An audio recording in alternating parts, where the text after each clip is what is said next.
as formas do Paulo Mendes são prismáticas. Perguntava para ele, por que você não tem, como Oscar Niemeyer, as montanhas do Rio de Janeiro, as curvas? Por que seus projetos são retos? Ele, brincalhão, como sempre, dizia, eu não sei fazer curva. Mas, na verdade, havia uma preocupação com função, com quem ia morar, com não enfeite, né? O adorno na arquitetura, ele desprezava essas coisas. E a inovação no sistema construtivo. Esses modernistas, entre aspas, entendiam que as construções deveriam ser pré-fabricadas, pré-moldadas, para facilitar com que o desenvolvimento e que todos tivessem uma habitação, né? Que fosse construído fácil. Este é o arquiteto Carlos Palladini, falando sobre um amigo, o Paulo Mendes da Rocha, considerado um dos mais importantes arquitetos e urbanistas do Brasil. Este episódio do Painelcast, o 9º, é com Palladini e sobre ele, o Paulo. Esse é o Painelcast, o podcast da Associação de Engenharia, Arquitetura e Agronomia de Ribeirão Preto, a AEARP.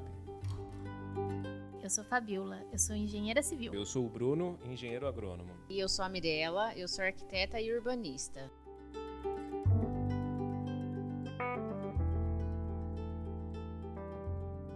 Paulo Mendes da Rocha faleceu em maio deste ano. Desde a graduação em arquitetura em 1954 na Faculdade Mackenzie, até o seu falecimento, recebeu prêmios, fez projetos incríveis, pensou arquitetura e elaborou conceitos. Sobre a história dele, a biografia, você pode ler em vários sites, inclusive tem um perfil bem legal no site do CAL. O link vai ficar na descrição deste episódio. Para este episódio, a gente conversou sobre o que podemos aprender com Paulo Mendes. E olha, nós aprendemos também muito com o Palladini. Aliás, por mim, eu estaria nessa conversa até agora. Bom, vamos ao episódio e se prepare. Tem conhecimento e emoção nesse papo.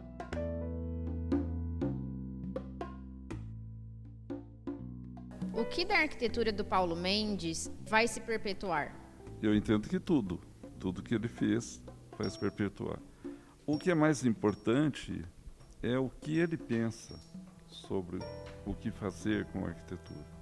Paulo Mendes era um arquiteto estudioso, um arquiteto que lia muito, que conhecia muito sobre o que não é arquitetura. Ele era estudioso de filosofia, de comportamento do ser humano, de como é que as pessoas devem agir com relação a outra pessoa. Ele tinha conceitos sobre o uso da cidade e o que é importante para as pessoas, os cidadãos que pertencem a essa cidade. Então ele lutava por uma cidade mais justa, uma cidade que é de todos, e isso é para mim o que vai se perpetuar. O que sobra? Sobra todo o conhecimento que ele passa para muita gente. O que vai perpetuar, que é a pergunta, sobre a arquitetura dele? Gerações de arquitetos que trabalham em cima dos conceitos que ele tinha. O pai dele era engenheiro. O senhor acha que essa origem familiar teve algum impacto em seus projetos? Eu acho que sim. Ele falava com conhecimento extremo sobre a questão dos materiais. Ele tinha uma relação muito estreita e de conhecimento com o sistema construtivo. Ele não fazia nada que ele não pudesse entender como é que funcionava aquele material e etc. E uma curiosidade que ele me contou aqui, nesse salão. Eu perguntei para ele, por que você estudou no Mackenzie, não na FAO? Ou por que não em outra escola? E ele disse, meu pai era diretor da Politécnica. Eu não ia estudar onde o meu pai seria o professor, seria privilégio e tal. E fui estudar no Mackenzie por isso. Mas essa influência é muito grande, né, nessas questões dos materiais. Um grande calculista, melhor, engenheiro de cálculo estrutural, em Portugal, amigo recente do Paulo, que calculou para um outro Pritzker, que eles eram amigos, que é o Eduardo Souto Moura, visitando o estádio do Eduardo Souto Moura, E esse engenheiro de cálculo estrutural foi quem calculou o Museu dos Coxos. E ele dizia que a facilidade de conversar com o Paulo pelo conhecimento técnico altíssimo que ele tinha. E na visita a esse estádio, o Eduardo Souto conta, olha, eu fiz o estádio assim, entra por ali, sai por aqui, tem tantas arquibancadas e tal, e tem uns tirantes, uns cabos de aço que sustentam. Ele virou para o engenheiro de cálculo e falou, esses cabos têm 9 milímetros de espessura? O cara falou, tem. Como é que você sabe? Ele falou, por causa da tensão que aquele bloco puxa e tal. Então ele tinha esse conhecimento técnico altíssimo, o que recebia elogios incríveis, né? Porque essa história do vão livre, essa história de como construir, de como ele tinha esse conhecimento, né? Então, quando ele veio aqui, ele falava em mecânicas dos fluidos. Uma pessoa com formação em engenharia fica titubeando nisso. E ele falava isso com a maior tranquilidade. O escritório dele era gozado.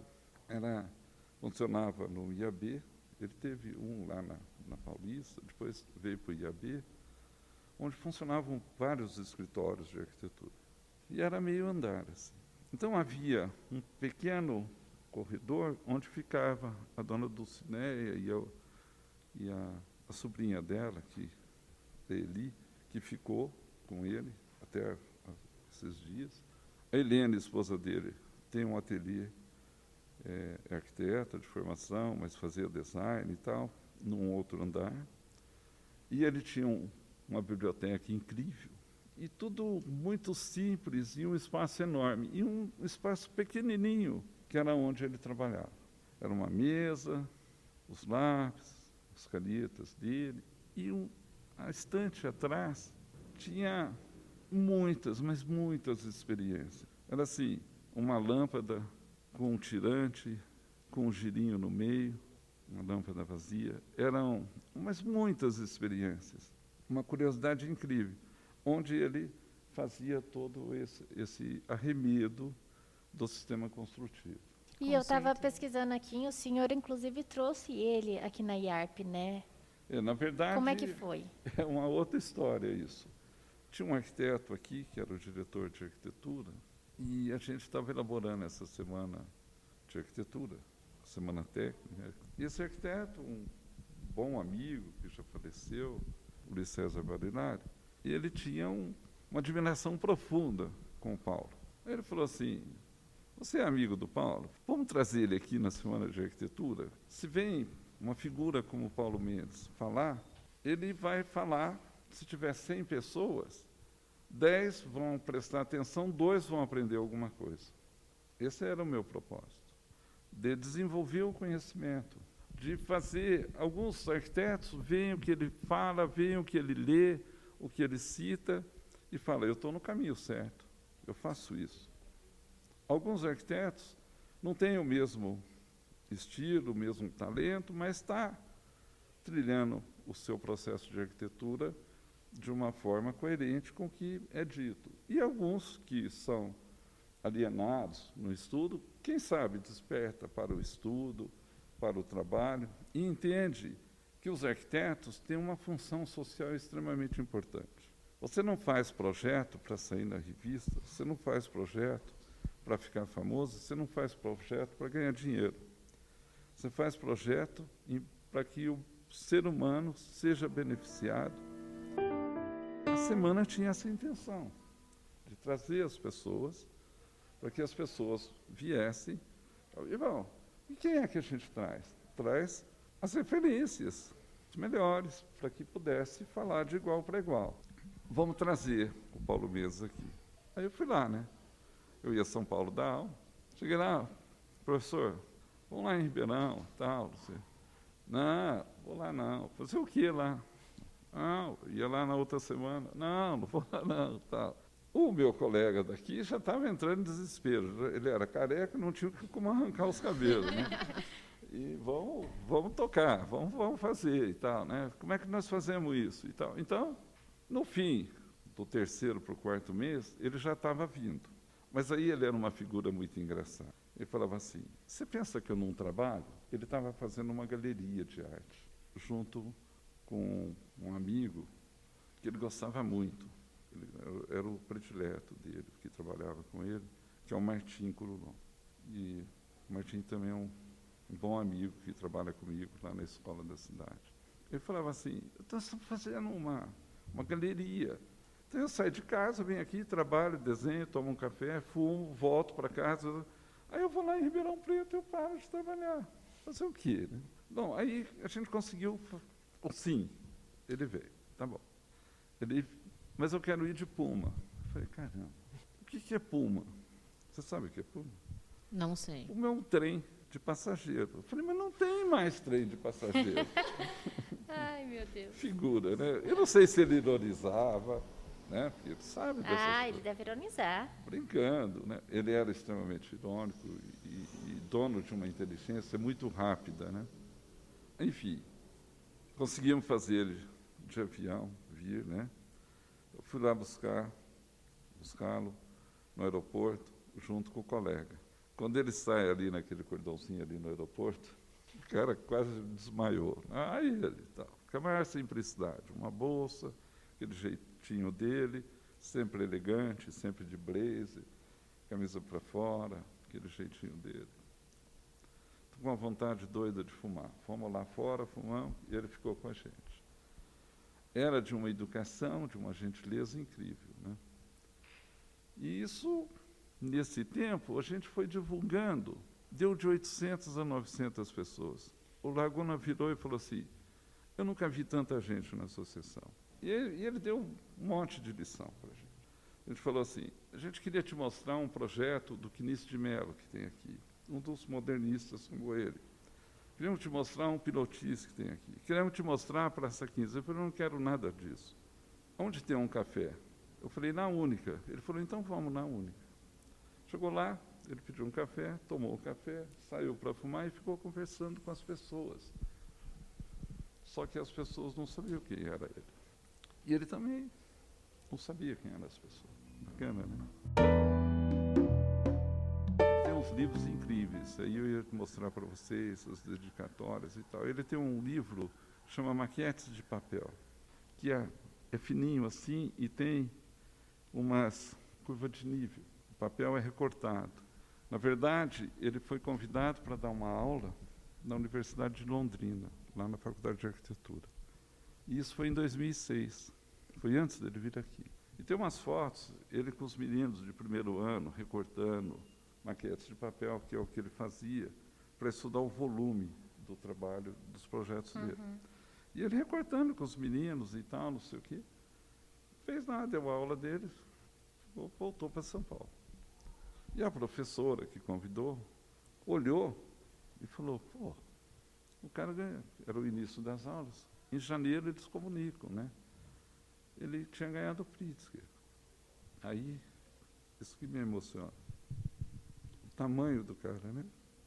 A professora foi até o escritório, que convidou, como eu, insistiu, ele foi lá, deu a aula para as crianças, né? Voltou. Ela foi lá e falou, pô, você ganhou o Pritzker e foi lá dar aula. Ele falou, você vê que arquiteto que você conseguiu? Bacana, né? Ele já tinha ganhado o Pritzker, que é o melhor arquiteto do mundo naquele momento, né? Pelo conjunto da obra. Então, numa das perguntas que vocês fizeram, o que significa? Significa para o mundo. E os conceitos e tal, né? Do trabalho dele, conhecimento técnico e tal. E ele foi dar aula. Foi lá explicar, ó, recorta assim, cola assim. Louco isso, né? Naquele período que ele ficou, que o senhor falou, sem fazer nenhuma obra pública, dos 80 aos 90... Não sei se nenhuma, mas assim, pouquíssimas, né? Ele ficou sem trabalho uma época, sem trabalho. Ele estava mais fazendo residência... Residência já é trabalho, projeto, né? Não, lógico. O meu escritório em Ribeirão Preto se sustenta pela residência. Quando surge uma escola para você construir, que é o que eu mais gosto de fazer, restauro. Um no ano, no outro ano não tem, no outro tem, enfim, né? Mas um arquiteto do nível dele, com os espaços públicos, deveriam estar na mão dele, né? Sim. Mas a minha dúvida, a minha curiosidade dele, quando ele fazia essas residências, ele tinha uma assinatura, porque eu acho que ele, como ele era uma pessoa que tentava entender muito o seu cliente, ele provavelmente não tinha uma obra específica, um jeito específico. Cada obra seria uma obra de arte independente que o jeitão visava... dele, mas assim, os conceitos, por exemplo, eu não sei se você conhece o Artigas, é um dos caras que escreve sobre a arquitetura da Escola Paulista Modernista, né? E o Artigas tinha frases, o Artigas era uma pessoa envolvente, ranzinza, bravo, mas envolvente. Ele nunca chegou, um outro professor que conviveu muito com ele me falou, que ele nunca chegou até a escola, aliás, é um dos que vieram aqui, que é o Décio Tosi, falou, nunca chegou na faculdade de arquitetura a ser uma novidade. E uma das coisas que o Artigas falava, é isso que eu tentei dizer das duas casas e tal, ele falava diferente, ele falava que a cidade é a habitação, é a casa, e a casa é a cidade. O que o Paulo faz quando ele fala isso? Construiu para um cara de uma galeria, que é o Milan, uma casa que a rua entra para dentro de casa. Ele entrou com asfalto na garagem e entrou com asfalto dentro da sala de estar. E a casa é asfaltada até hoje. Entende? Quer dizer, quem é que pensa em tirar o porcelanato, imagina hoje, de 1 metro de placa, sem rejunto e tal, e asfaltar a sala? Asfaltar a Né? sala. Não tem nexo isso, entende? Aí ele fez uma casa para ele, toda pré-moldada. E as vigas em pré-moldado não se encaixam, né? Elas se apoiam. Então a casa é linda, e os quartos ficam no centro. E aonde está essa janela? No teto. Aí perguntaram, pô, o cara nasce com o sol na cara? Não, porque é que nem teto solar, sabe? Mas, por outro lado, ele falou, depois das 7, o que você está fazendo na cama? Né? Vai ler, vai estudar, vai trabalhar. Não é isso? Ele chega de metrô, na chuva, junto com 2 caras da prefeitura, 2 engenheiros e o secretário, no metrô, na estação, não me recordo agora, já eu lembro. Ele chegou, o cara cheio de rapapé com ele, com uma amiga nossa, que falou que é arquiteto. Essa visão, essa presença desses caras é que faz a diferença entre eu, um arquiteto comum, e ele, um arquiteto de talento, que as pessoas acham gênio e tal. Essa visão que eu não consigo ter e os arquitetos normais não conseguem ter. Como estava chovendo, e o cara cheio de rapapé, olha, mandei buscar uns guarda-chuvas, o terreno é lá. E mostrava nos arredores de São Paulo, é longe lá, mas vai ter. Ele falou, não, a gente vai fazer o poupa-tempo, que era o que eles estavam querendo, aqui. Ele falou, aqui aonde? Aqui. Como é que as pessoas que usam o transporte coletivo vão ao poupa-tempo? Sai no mezanino do metrô, que era onde eles estavam, e ele olhou para baixo e tinha um estacionamento. Ele fez uma laje sobre o estacionamento, o poupa-tempo é lá. Então, assim, você leva...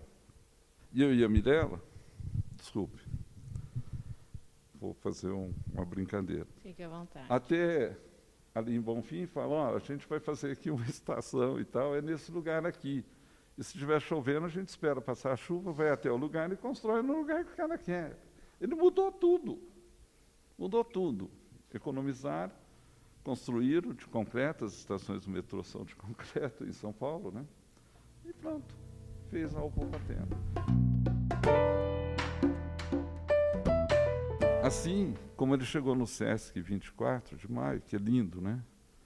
Ele convenceu as pessoas que tinha que ter uma piscina para todos no centro de São Paulo. E construiu a piscina lá no teto. E aí falou que era uma antiga loja, se eu não me engano, da Mesbla e tal. E ele foi reformulando. E ele olhou na janela e falou, o que é isso? É 2 edifícios sem significado. Vamos comprar o edifício e fazer todas as instalações do edifício aqui. Fez um anexo. No subsolo ele pôs o teatro. E tem um tubo na piscina. Se pegar fogo é só abrir a piscina. O corpo de bombeiro ficou encantado. A reserva de água não é no subsolo, é no teto. É a piscina de todo paulistano, que trabalha no centro, pode nadar lá. As pessoas, ele fez um espelhinho d'água de proteção. Vocês conhecem o César 24? Vocês têm que conhecer. Incrível.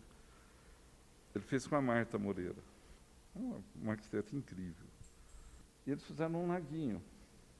As pessoas sentam e põem o pé na água. E ficam ali no centro de São Paulo, cara. Então esse é o Paulo, né? O que vai ficar? Vai ficar uma arquitetura para todo mundo. Tem algo na arquitetura do Paulo Mendes que você criticaria? Não tem como, né? Acabei de analisar dessa forma. Eu vou te dar uma frase. Vou te dar ela de presente. Eu já dei ela para a Daniela outro dia. Amigo meu não tem defeito. Ponto. Tá, eu não vou dizer para você assim, olha, ele tinha um defeito, ele fumava muito. Não dá, né? Ele tinha um defeito. Eu não tenho. Amigo meu eu respeito como ele é. Se eu ficar pontuando, eu não sou amigo do cara. O Paulo era um amigo incrível meu, né? Eu tinha um problema e ia lá conversar com ele. Um privilégio até, né? Agora, ele era aberto a todos. Eu não sou isso. Você chegava lá, eu estudo lá em Ribeirão Preto, o meu professor de projeto, não vou falar nome, falou isso, o que o senhor acha? Ele senta aqui, abria o projeto, conversava com você. Era desse jeito, não era privilégio meu, era de qualquer um. O escritório dele nunca fechava a porta. Você colocava a cara lá e tal, vinha ali. Você quer? Eu estudo em Ribeirão Preto, o Paulo está aí, o professor Paulo, sei lá como. Está ali. Ele vinha, mas que coisa bonita, tal, né? Nossa, que incrível. Desse jeito, né? Oi! Vamos dar uma pausa no episódio para um recado bem rápido. Sabe o que é ser AEARP? É fazer parte de um grupo que se apoia. Compartilha conhecimento técnico. E tem acesso a convênios exclusivos. Se você é, como nós, profissional de arquitetura, engenharia ou agronomia, Seja AEARP. Associação de Engenharia, Arquitetura e Agronomia de Ribeirão Preto. Siga @AEARP. Conheça www.aearp.org.br. vou para a associação. Sou a AEARP. Alô, alô? Testando. E para terminar, tem alguma história sua com ele que, em sua opinião, ilustra a personalidade do Paulo Mendes? Tem várias, viu? Muitas. Mas uma me marcou bastante e me emociona. Não é toda hora que você tem que ficar falando, contando essas histórias. Eu dou aula numa escola em São Paulo que chama Escola da Cidade. E se você sair da Escola da Cidade, tem mais dois lotes, assim, um terreno, que é um estacionamento, e um prédio. E atravessar a rua, você entra dentro do IAB. O edifício do IAB fica o escritório do Paulo. Ficava, né? Ainda está lá, não sei. Então, qual é a ideia? Eu estava lá na escola, e você tem irmão? Tem irmã? Normalmente, Eu tenho duas irmãs. ela só te enche as paciências, tem hora. Com certeza, o tempo todo. Eu estava lá em São Paulo, a minha irmã mora em Campinas, me ligou. E me aborreceu com a conversa, né? Irmão é assim, daí... 2 minutos brigando, 2 daí a hora minutos... já está de volta. Todo mundo se amando. Tá todo Mas mundo ela certo. me aborreceu. Então, eu recebi essa conversa atrapalhada, olhei, não tinha amigo nenhum lá, atravessei a rua, fui e entrei no escritório do Paulo. Cheguei lá. Ele está ali desenhando. Ele já veio. Oi, tudo bem? Ele percebeu que eu não estava bem. Que você estava bravo. Não fico bravo. Se eu ficar bravo, você não tem noção. Eu não fico. Estava aborrecido. Sabe, aquelas mesmices, aquelas coisas complicadas de se resolver. A gente sabe como é que é. Então é como se você fosse eu num psicólogo, sabe? Eu vou conversar com um amigo. Cheguei lá, ele, oi, como vai? Tudo bem, tudo bem. Você chegou em boa hora. Ele percebeu pela fisionomia que eu não estava bem. Senta aqui comigo, nessa salinha que ele faz projeto. Tinham vários desenhos em papel manteiga, mas vários. Falou, me ajuda aqui. Estou fazendo esse projeto, tem um declive, eu fiz um volume prismático, e a ligação com o outro, por causa do declive, não estou conseguindo resolver. E foi conversando comigo, explicando. Quando veio, eu estava com a lapiseira na mão. E ele falando, e tal, o que você acha disso, daquilo e tal, não sei o quê. E ele foi me deixando, das coisas que eu mais gosto de fazer. Quando eu casei, eu falei para essa minha sócia, você tem um problema, se gerar ciúme. Ela também é arquiteta, ela é minha colega de turma. A arquitetura vem antes de qualquer coisa para mim. Aí ela falou, não, tiro de letra isso. Às vezes não. E aí, e fiquei lá conversando com ele. Ele não tinha problema nenhum. Você acha que o Paulo Mendes tem algum problema para resolver o projeto? Tem. Ele mostrou para mim que ele é um ser humano. Ele mostrou que é simples. Mostrou que pode ajudar um amigo. Mostrou um monte de coisas que eu só percebi muito depois. Me deixou alegre. Olhou o relógio, que você passou o tempo como aqui, muito tempo. Nós descemos. Quando nós descemos, chegamos na calçada, sabe essas bocas de lobo? Tinha uma aberta, tinha um cara de braço cruzado com aquele triângulozinho. E saiu um cara lá de dentro, com capacete, tal, não sei o quê, estava mexendo lá nas instalações. Saiu, e ele fuma, né? Fumava muito.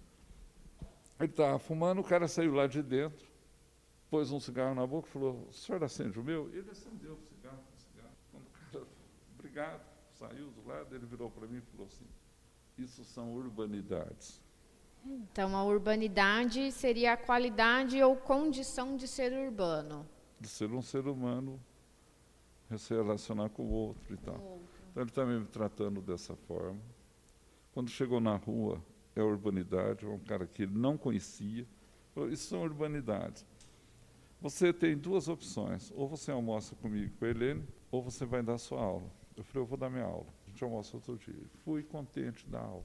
Então, era uma pessoa assim, dentro dessa genialidade, desse nome, desse respeito no mundo inteiro e tal, ele tratava todas as pessoas de maneira igual, e ainda, com todo o seu conhecimento, suas ironias, suas formas de dizer, né? Ele dizia assim, as pessoas não moram no projeto, moram no endereço. Uma das conversas que tivemos nessa reunião. E depois ele declara isso. Ele fala assim, você não mora no projeto do Paulo Mendes, você mora em Ipanema. Né? Então, eu moro na Fiuza, você não mora no projeto do fulano. E ele tem razão nessas questões, né? E aí a questão da urbanidade, da convivência, do olhar pela cidade, dessa qualidade de relacionamento, de respeito às pessoas, ele passava o tempo todo. A observação que ele falava com você, levava você a voltar para trás, estudar, rever, para chegar aqui. Você não tinha chegado. Então, ele fazia você raciocinar o tempo todo. Isso é ótimo, né, Palladini? Porque eu acho que hoje em dia a gente falta muito isso, né? Principalmente pensando nesses arquitetos que hoje em dia a gente tem, que tem mais essa postura de artista mesmo, muitas vezes não teria esse tipo de sensibilidade, que eu encaro como uma sensibilidade, esse humor dele... Artista é o Paulo, artista é o Oscar, artista é, sei lá, esses outros, Sim, o com Reed, certeza. os que estão vivos, mas são novos, mas que seguem essa linha. São artistas, sim, são arquitetos, são uns ligados à técnica e à arte. Mas eu acho que tem muito isso também. E aí você começa a fazer um comparativo, por exemplo, entre o Paulo, todo o vínculo que ele tem com a cidade, igual você comentou sobre a urbanidade. Você vê que isso é característico dele, ele Sim, realmente ele é atravessava a preocupado, rua, ele tomava aproveita. café, e os garçons conheciam ele como conhecia a mim e tal. Exato. Era mais um professor lá, entende? Ninguém Exato. sabia que era o Paulo E aí Mendes. você se depara com outro tipo de profissional que se intitula, né, sendo o arquiteto. Eu acho que é aí que está a diferença dessa coisa dele ser gênio, ser respeitado no mundo e tal. Sim.